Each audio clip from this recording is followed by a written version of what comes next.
Tere tulemast Elvasse. Teate, naljakas, ma ei ole mitte kunagi Elva rada mänginud ja nüüd mul on see võimalus olemas. Tiski jumal ainult ei õnnista mind, igal pool sajab vihma ja ma ei ole kindel, kas ma isegi seda parki saan lõpuni mängida.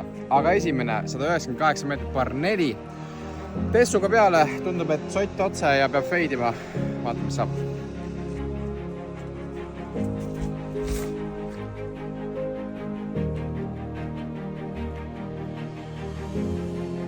Ma tean, et ta vasakule peab minema, nii et vaatame. Nii ja tundub, et selle esimesega tahaks gramm rohkem vasakul võib-olla olla, kui just paremal. Ma olen täpselt siin keskel.